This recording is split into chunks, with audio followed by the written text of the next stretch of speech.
ආයුබෝවන් අදත් පිළිගන්නවා my farm SL YouTube channel එකට ඔයාලා හැමෝම. ඔන්න ඉතින් අදත් වීඩියෝ එකක් අරන් ආවා මගේ සත්තු ටිකත් එක්ක ඔයාලට බලන්න. මේ මෙතන ඉන්නේ මගේ බ්‍රාහ්ම සෙට් එක. මේ තුන් දෙනා විතරයි ඉන්නේ මගේ බ්‍රාහ්ම සත්තු ලොකුයෝ. කුකුලයි කිකිලියෝ දෙන්නයි. කිකිලියෝ දෙන්න නම් මම තැනකින් බිත්තර ගෙනල්ලා මගේ කිකිලියොන්ට රක්කලා ගත්තු පැටව දෙන්නෙක් මේ ඉන්නේ. එයාලා දැන් බිත්තර දානවා. කුකුලා නම් මම වෙනම ගෙනාවේ. දැනට මෙයාලගෙන් ගත්තු පැටවුත් ඉන්නවා කොටසක් වික්කා. තව 3 දිනක් ඉතුරුලා ඉන්නවා. එයාලා නම් දෙන්න අදහසක් නැහැ. එයාලා ලොකු කරගෙන හදාගන්න තමයි බලාපොරොත්තුව. එතකොට මේ තියෙන්නේ මගේ ලොකු ඒ කියන්නේ ප්‍රධාන කුකුල් කූඩුව. තාම ඇරියේ නැහැ මෙයාලා. ලී උඩට වෙලා ඉන්නවා සත්තු ටික. මම මෙයාලටත් කලුකුණ්ඩ වගේම පුරුදු කරා කෙහෙල් කොළ කන්න. දැන් එයාලත් ඒකට පුරුදු වෙලා කලින් නම් දුන්නේ පඹයල්ල එහෙම. දැන් මේ දවස්වල වහිනවනේ ඒ නිසා ඉතින් දවසේ වැඩි හරියක් කූඩුවේ තමයි ඉන්නේ. එළියට තෙමෙන්න දාන්නේ නැහැ. මේ ඉන්නේ මගේ කලුකුන් සත්තු ටික. ඔයාලට මතක ඇති මගේ ෂෝට් වීඩියෝ වල එහෙම තියෙනවා. ගෙනාපු දවසේ ඉඳලම දැන් හරියටම මාස 2ක් විතර වෙන්නේ මෙයාලට. දැන් නම් මෙයාලා තටු එහෙම පුම්බන්න පටන් ගෙන. මේ ඉන්නේ මගේ කිකිලියෝ ටික. එයාලා අර ලොකු කූඩුවේම තමයි ඉන්නේ. ඉස්සෙල්ලා මම වීඩියෝ එක ගන්නකොට එහා පැත්තට ගිහිල්ලා හිටියේ මෙයාලා ටික. දැන් ඔන්න ඔක්කොම ටික මෙතෙන්ට ඇවිල්ලා. වීඩියෝ එකක් කරනකොට ඔක්කොම ඇවිල්ලා බලන් ඉන්නවා මොකද කරන්න කියලා මෙයාලා. පුරුදු වෙලාද කොහෙද දැන්. කූඩුව සුද්ධ කරන්නත් කාලෙත් හරි දැන්. ඒ වගේම ඔයාලට මං මේ සෙනසුරාදා ඒ කියන්නේ 22 වෙනිදා හවස 7:00 විතර වීඩියෝ එකක් ගේන්න ඉන්නේ. ගම්බිත්තර ෆාම් බිත්තර අතර වෙනස සහ රකින්න හොඳ බිත්තර තෝරාගන්නේ කොහොමද කියන එක සම්බන්ධයෙන් ඒ වීඩියෝ එකක් දාපුවම බලන්න කියලා ඉල්ලනවා ඔයාලට. ඒ වගේම තමයි ඉතින් තාම channel එක subscribe කරලා නැත්නම් channel එක subscribe කරන්න කියනවා. මේ ඉන්නේ මගේ අර බ්‍රාහ්ම පැටව 3 දෙනයි normal ගම් පැටව 3 දෙනයි ඉන්නවා. මෙතන තව මම වටුව ගෙනාවා. එයාලගෙන් පිරිමි සත්තු දෙන්නයි ගෑනු සත්තු දෙන්නෙකුයි දාලා ඉන්නවා. මොකද මෙයාලගෙන් මම වටුව ටිකුත් හදාගන්න තමයි බලාපොරොත්තු වෙන්නේ. මොකද වටුව කියන්නේ ගොඩක් ලාභදායී ව්‍යාපාරයක්. හැබැයි එයාලට නම් කුකුල් කෑම දෙන්න ඕන. ඔන්න වැස්සත් එක්ක වත්තේ ගස්සලා ගෙඩි පළගෙන උග කාලෙකින් උන්ට හැදිලා තියෙනවා මේ පාරණායක. ඩබල් වැලක් තිබ්බ මම හිතේ පළගන්න කියලා දැන් අවුරුද්දක් විතර මේක දෙන්න ඕන වැස්සත් එක්ක ඒකෙත් පළගෙන මේක. දමල මිරිස් ගස් වගේකුත් හැදුවා. ඒවත් කරල් ඇවිල්ලා තියෙනවා මම පෙන්නන්නම් ඔයාලට. මේ කොච්චි ගහ සුදු කොච්චි.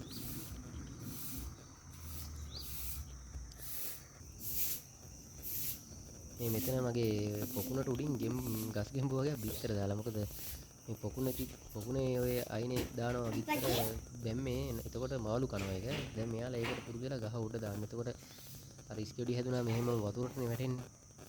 එයාලත් එක ක්‍රම හොයා ගන්නවා. මේ තියෙන්නේ මගේ ගේ ඉස්සරහ තියෙන පොඩි පොකුණ.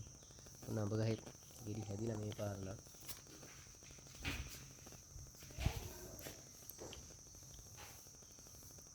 ඔන්න ඔය කේල් ගස් දෙකට අතරින් පෙරකුවම පෙනේ මගේ කුකුල් කූඩුව ගෙදරින් සෑහෙන දුරකින් හදලා තියෙන්නේ. මොකද ගේ ළඟ හදන්න හොඳ නැහැ කුකුල් කූඩුව. මේ මිරිස් ගස් වල කරලා ඉන්නේ. ගේ ළඟ කුකුල් කූඩු හදපුවම ගොඩක් දුරට ඔය සර්පය එන්න බලනවා. ඒ නිසා පුළුවන් තරම් කුකුල් කූඩු හදනකොට ගෙදරින් ඈත් කරලා ගන්න. මේ මම ඔයාලට අර කලින් වීඩියෝ එකේ තියෙන පොල් ගහ දැන් ඒකේ මල් 4ක් විතර පිපිලා තියෙනවා. මගේ නාන වතුර ටික මෙතනින් තමයි යන්නේ. ඒක යටින් මම බට දාලා තියෙන මීටර 50ක් විතර මේ ඉන්කලා ඒ වතුර කාණුව තියෙන හරිය දෙපැත්ත මම එනසල් හදලා තියෙන එකෙත් දැන් මල් මේ පේනවා ඉතින් ඔයාලට ගෙඩිත් හැදිලා තියෙන දැන් එනසල් මේකේ. මේ කුකුල්ලු ඉන්න සීමාවේ තමයි මම මේ එනසල් ටික හදලා තියෙන්නේ. එයාලා නම් ඇවිල්ලා මට කොටනවා. ඒවට වැඩි හානියක් නෑ යාළුවා. මම අර බිත්තර පෙට්ටියේ අමතරව මම කාඩ්බෝඩ් පෙට්ටියකුත් තිබ්බා මෙයාලට බිත්තර දාන්න. මේ ඉන්නේ මගේ අර වටුව ටික ගෙනාවු ටික දැන් මෙයාලට මාසයක්ුයි සතියක් වගේ වෙනවා. තව සතියක් හෝ දෙකකින් මෙයාලා බිත්තර දාන්න පටන් ගන්නවා. මෙයාලා ගැනත් මම වීඩියෝ එකක් ගෙන කලින් මගේ channel එකට ගියොත් ඔයාලට බලන්න පුළුවන්. වටු පාලනය ගැන වීඩියෝ එක. මේ මෙයාලා කූඩුව ඇරියත් ඉතින් ගොඩක් වෙලාවට ඇතුලේ තමයි ඉන්නේ මේ වැහි දවස් ටිකේ. එළියට ගියාට කන්න දෙයක්වත් නැහැ. මම අර කෙහෙලත්තක් දැම්ම ඒකත් කාලා සෑහෙන්නේ. බිම නම් ඉන්න කැමතිම නැහැ. ගොඩක් දුරට ඉතින් මේ ලී උඩට වෙලා තමයි ඉන්නේ. ඔන්න ඔය ලී උඩ ඉන්න හේතු හින්දා තමයි මේ පැටව දාන්න හොඳ නැත්තේ මෙයාලත් එක්ක. මොකද මෙයාලා උඩින් ඉඳන් පැනපුවම පැටවුන්ගේ ඇඟට වැටුනොත් එimhe අනිවාර්යෙන් පැටයා එක්ක අබ්බගාත වෙනවා එක්ක පෑගුවෙන් පස්සේ එයා මේ වුණාම අනිත් බිම ඉන්න සතුන්වත් පෑගිලා එයා මැරිලා යනවා. එහෙම නැත්නම් මේ 10 වලට ගන්නවා. ඒ වගේම මේ කූඩු වල හදනකොට කුකුල්ලු අපිට රස කරගන්න කල් මදි වුණාම සමහරක් අයට මේ කූඩු වලට ගියාම සත්තු වගේක් එනවා කුකුල් ලුකුණු කියලා. ඒ අයටත් මම බෙහෙත්යක් කරලා ඒ සම්බන්ධව එක්කම තමයි මම වීඩියෝ එක දාන්න ඉන්නේ සෙනසුරාදාට. ඒ වගේම තමයි ඔයාලට ගම්බිත්තර ෆාම් බිත්තර අතර වෙනස හොයාගන්න ඕන නම් ඔයාලා බලන්න නිදැල්ලේ අරන ගම් කිකිලියෙක්ගේ බිත්තරේකුයි කුකුල් කෑම දීලා හදන ගම් කිකිලියෙක්ගේ බිත්තරේකුයි ෆාම් කිකිලියෙකුගේ බිත්තරේකුයි තුනක් අතට අරන් බලන්න. එතකොට ඔයාලට වෙනස තේරෙයි. මම ඒ ගැන වීඩියෝ එකක් කරන්නම් සෙනසුරාදාට හවස 7ට විතර මම දාන්නම් මේ වීඩියෝ එක. මේ ඉන්නේ මගේ පැටව ටික දැන් මෙතෙන්ට අවුව වැටලා මම මෙයාලට මේ කූඩුවට අවුව වැටෙන විදිහට තමයි හදලා තියෙන්නේ මේ පැටව ඉන්න පැටව දාන කෑල්ල. මොකද උදේට කූඩුවට අවුව වැටෙන්න යාලට. එතකොට එකෙන් විටමින් D ගන්නත් පුළුවන්, උණුසුම ගන්නත් පුළුවන්. ඔන්න එයාලා ටිකත් එතන අවුව තපිනවා. වටුව මුලින් පුරුදුන්නේ නැහැ මේ පැටවුව එක්ක ඉන්න. පොඩ්ඩක් පැත්තකට වෙලා හිටියේ මුල්ලට වෙලා. දැන් එයාලත් ඉන්නවා සමගියෙන් කොහොම හරි මේ සෙට් එකත් එක්ක.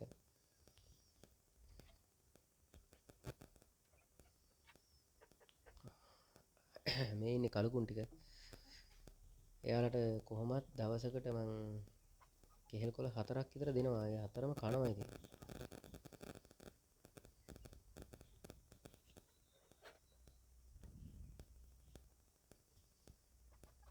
ගොඩක් දුරට ඉතින් ඔයාලා කුකුල් කූඩුවක් හදනවා නම් මේ විදිහට ටිකක් ඉඩපාඩු ඇතිව හදන්න. මොකද අපි සාමාන්‍යයෙන් සත්තු 10ක් 15ක් ගෙනල්ලා ඒ සත්තු ඉවරුනන් පස්සේ ආයේ අයින් කරන්න නෙමෙයි අපි දිගටම ඇති කරන්න බලාපොරොත්තු වෙනවනේ.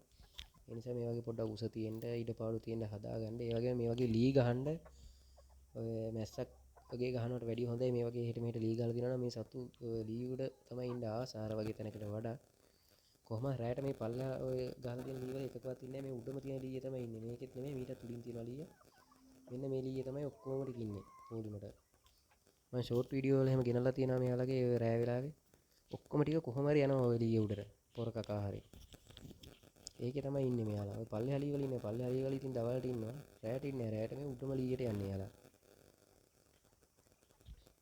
මේ ඔයාලට පේන්නේ මෙතන මේ මම අර එහා පැත්තෙන් 10 ටිකක් තියලා තියෙන්නේ. එහා පැත්තේ කූඩුවට දාන්න ගෙනපු ටික. මේ මෙතන දැක්කේ ඔයාලට මම අර සීත කාලේට සත්තුන්ට උණුසුම දෙන්න හදපු ජැකට් එක මම ඒ ගැනත් වීඩියෝ එකක් කරා ඔයාලට. මෙයාලා ටිකක් දැන් ලී උඩ ලගින්න පුරුදු වෙලා.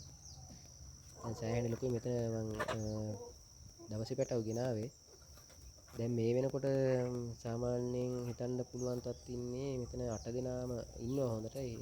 මෙයාලගෙන් 5 දෙනෙක්ම පිරිමි සත්තු වගේ තමයි පේන්නේ. මොකද 5 දෙනෙක් දැනට තටු පුම්බන්න පටන් ගෙනවා. මොහොදුරට එහෙම ලස්සනට අර මොණ්ඩා වගේ තටු පුම්බන්නේ පිරිමි සත්තු තමයි. ගෑනු සත්තු එහෙම තටු පුම්බන්නේ නැහැ. මෙයාලා ආයෙත් ආව ෆෝන් එක මෙතෙන් අරන් එනකොට මෙන්න මේ සුදු බ්‍රාහ්ම කිකිලිට පස්සේ තමයි මේ දුඹුරු බ්‍රාහ්ම කිකිලිය ආවේ. දැන් සුදු කිකිලි සාමාන්‍යයෙන් බිත්තර දාන්නේ දවස් දෙකකට සැරයක් වගේ. මේ දුඹුරු බ්‍රාහ්ම කිකිලි හැමදාම බිත්තර දානවා. නමුත් එයා පොඩි යරයට වඩා සුදු එක්කිනාට වඩා මාස 2ක් විතර බාලයි මේ දුඹුරු කිකිලි. කලින් නම් මම මේ දෙන්නත් මේ තුන් දෙනාම අර කූඩුවටත් දාලා හිටියා. මොකද පස්සේ දැන් පැටව හදන්න ගත්තයින් පස්සේ ක්‍රොස් වෙන නිසා දැන් මෙයාලා වෙනම කූඩුවකට දාලා ඉන්නේ. මම මේ කූඩුව හැදුවේ නම් ඇත්තටම පැටව ටික ලොකු කරගන්න ඕනි කියලා හිතාගෙන. නමුත් පස්සේ මට හිතුණා බ්‍රාහ්මණ පැටව ටිකක් හැදුවොත් හොඳයි කියලා හිතලා වෙනම මේකට ක්‍රොස් වෙන නිසා වෙනම හදාගන්න තමයි මේ කූඩුව. දැන් ඔයාලා දැකලා ඇති මගේ වීඩියෝස් වල එහෙම ඉන්නවා අර කකුල් වල තටු තියෙන නිකන් බ්‍රාහ්ම ගතිය නැති තව සත්තු සෙට් එකක්. එයාලා මම හදාගත්තේ ওই බ්‍රාහ්ම කුකුලයි මගේ අර පොර කිකිලියක් ඉන්නවා. එයයි දෙන්න ක්‍රොස් කරලා. මොකද මේ පොර කිකිලි ගොඩක් නිරෝගී. එයාට ලෙඩ හැදෙන සම්බන්ධතාව අඩුයි. ඉතින් බ්‍රාහ්මලාටත් එහෙමයි කියලා කියනවා. ඒ නිසා අත්දැක බැලීමක් විදිහට තමයි එහෙම කරේ. එයාලගේ සත්තු 18ක් විතර හිටියා. දැන් නම් 4ක් 5ක් ඉන්නේ. මොකද ගොඩක් අය මුගුටි කෑව උකුස් අරන් ගියා. ඊට පස්සේ තමයි මම ඔය දැල් ටිකක් එහෙම ගහලා දැන් නම් උකුස්ස නම් එන්නේ නැහැ. දැන් දෙපාරක් විතර පැටලුණාන් පස්සේ මෙයාලා දැන් කොහොමත් උඩ අහසේ උකුස් එක්ක කරගෙනව දැක්කොත් එහෙම ටක් ගාලා ඇවිල්ලා කූඩුවට එනවා. මොකද සෑහෙන සත්තු උකුස් අරන් ගියා නේ නිසා. ඊට අමතරව මේ බල්ලෝ වගේක් ඉන්න පුරුදු වෙලා ඉන්නවා. ඒ නිසා මම වටේට දැල ගහලා තියෙන සමහර දවස්වල ඒ දැල ඉරාගෙන බල්ලෝ එනවා. ඒ නිසා මේ කට්ටිය පොඩ්ඩක් ටෙන්ෂන් එකේ ඉන්නේ මේ දවස්වල. කොහොමද මං ඉන්න වෙලාව විතරයි දැන් අරින්නේ මෙයාලා. මම අර එළියෙත් පොකුණක් හදලා තියෙන ඒවාට ඇතුලේ හැමතැනම වතුර භාජන තියලා තියෙන්නේ.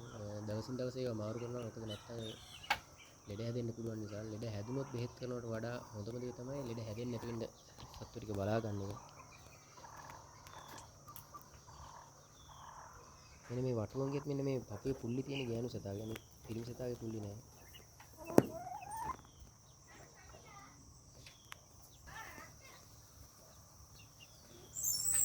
බ්‍රාහ්ම පැටවුන්ගෙන් එක්කෙනයි වගේ කිකිලෙක් ඉන්නේ අනිත් දෙන්න කුකුළු වගේ.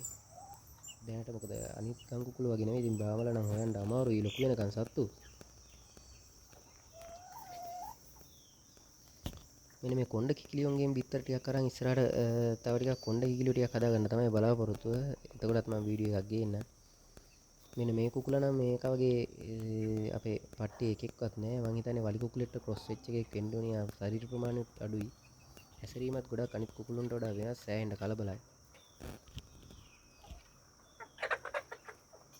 කුකුළු 4 දෙනෙක් ඉන්නවා. 4 දෙනෙක් හිටියට කිසිම ගැටලුවක් නැහැ. ඉතින් මේ මම අර ඔයාලට කියපු අර ග්‍රාම කුකුලයි පොර කිකිලිය දාලා ගත්ත පැටියෙක් ඔය ඉස්සරහින් ඉන්නේ සුදු පාට. එහෙම නැති මේ සෙනසුරාදාට මං හොඳ විස්තරයක් එක්ක වීඩියෝ එකක් ගේන්නම් කුකුල් පාලනය ගැන. එහෙනම් channel එක subscribe කරලා දිගටම රැඳිලා ඉන්න කියලා ඉල්ලනවා.